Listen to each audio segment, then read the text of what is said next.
ia dia pele lo fole tua wa o taimi fa pene o tanto mo ele mo mo fi ai fa vitai lo na lo fa wa ma wailu so fu ma se ol fo ia te ni o fa ye ona tato fe lo ai ia mo tata no fo ila fiona na tua ia ai usi mai la fa fonga isi mata upu o filfili fa pelo na fa u talina o le talo totonga il mo mo samuelu ta mo mo fa busutasi fa pelo yo va awe a feit si la mai le pupo nga o lau o na fifini ma e manatu mai ya tau a e le fa ngalo mai i lau o na fifini ma e fo ai mai i lau o na fifini sa tamtani o na o fo ia tu lea o ia ia Yehova ia so umolo na ona e le o fo i se tafi i lono o upu ia tau tino o le talo a fai e te fo ai mai ya tau se tamtani o te toe whaafu ia tu ia te oe ne tu.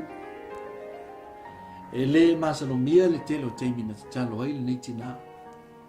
A o le aso tonu lea ua mau ai le tali mai le tu. E le whapea li whaafunga le tu i talo hana. A ua uma o na sila fia e le tua le teimi tonu. E whaataunu wailo na fina ngano. Mō le nei mana onga. I le whaata o te sulima whaikulusuru i whapea. E mamau Yehova i ea miulea. Ai whaafonga mai o ia i le tatano ai a mitu. E pule lama le tua i la tali. E tali mai o ia le ioe, tali mai le lea. Pe tali mai fo i e whaatali. O le tali la le tua i hana, o le whaatali. Na te talo hana i se tama mō lani tani. Pe ta i o lo whaatali le tua i se tama tani. E toi fo i ma i a te ia e whaima perfecta o lonu.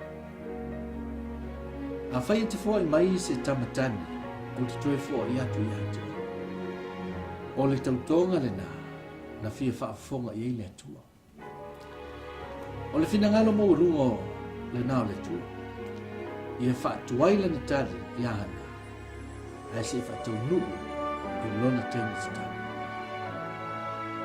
E i teni tātou te mana mi ai se whasoaswani mai le tua. Ini mana onga loloto i o tātou o langa. Te tono ai. E lea whaina fo i le te talo whaatawana, maloi mata. Ai le mawhai au na suia le fina ngalo le tua i lana tali mai, i le tūlanga tala whia mai, mana mai.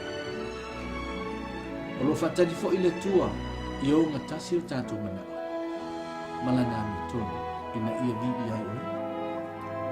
O wā, e le i whaingo fie, ia hana ni talo si o na tani mai le tu e wala mai ati ia le perfecto samu e pei lava o na tātou whanu e le ngate ni te talo hana a o lana tautonga fo i le tu ina ia toi wha fo i atu le tama pe a whaina te moa le tali mai lava le tu e tu sa malo le whina whape na fo i tātou e i teimi te talo ai o e langona le wha mai vai ia e wha malusi pe wa o nei te talo o lo whafonga i le tu.